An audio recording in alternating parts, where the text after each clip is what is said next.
Hi, I'm Heather Town from Flowers by Jenny Lynn, and this is just a refresher course for those of you who are taking my flower design classes in the evening or over at Pennsbury High School, and you just need a little pick-me-up, or you're at home and you're bored out of your mind because of what's going on in the world today. So I just wanted to brighten your day with flowers and show you how you can make a flower arrangement in a vase today. We're going to be working with some greenery. This is leather leaf. I have some Israeli ruscus. Our line flowers are snapdragons and bells of Ireland.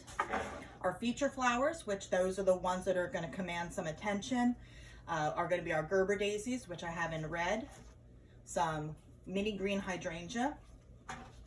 These two can also be feature flowers, but they're going to be our supporting characters in our role today, and they are our yellow carnations and yellow roses, and our accent flowers are going to be our yellow aster or solidago. Now I've cleaned back quite a bit of these flowers, and what I mean by clean back is I've taken all the lower foliage that might fall below the water line. So on my carnations, that would be their foliage here, the small little strappy leaves on them, and clean most of them back, because if they fall below the water line, they will start to deteriorate and create bacteria. On this hydrangea, I've already peeled back its bigger leaves, so I'm going to do the same. Now, you don't have to do that on every arrangement, but I just like the look of it being a little cleaner. For my solidago, I'm taking off, again, the lower foliage that would fall below the water line, and also some of the pieces that are not open yet, because in this case, they won't open. They've been taken away from their plant. So I'm going to get those off of there as well.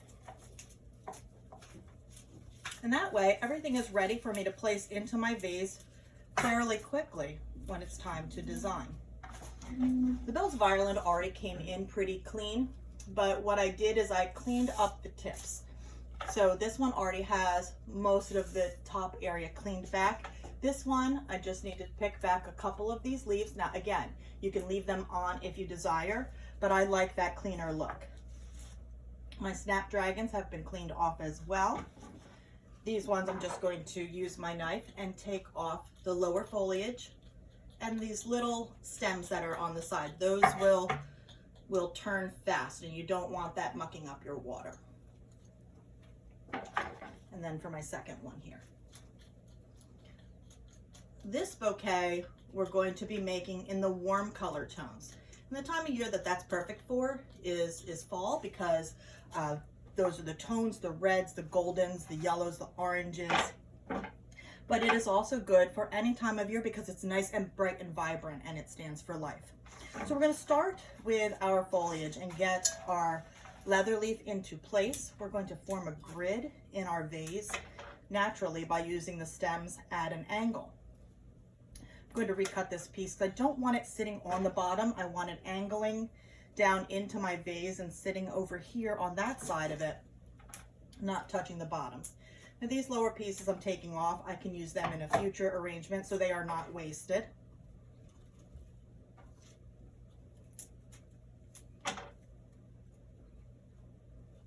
And so all three of these now have covered my full opening of my vase. I'm going to get in my green hydrangea, a nice thick sturdy stem.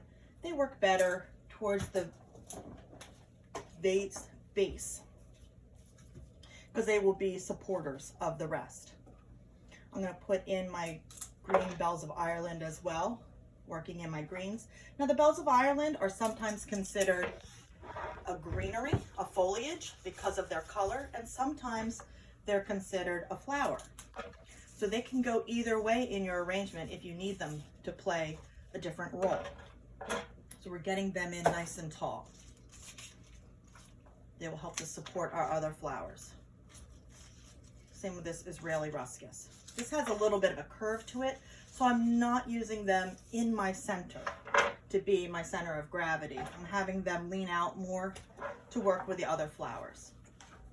Now, my feature flowers, the Gerber daisies, I'm going to place in my vase in that mid-range, halfway between the height of my bells of Ireland and between the neck or the base of your vase.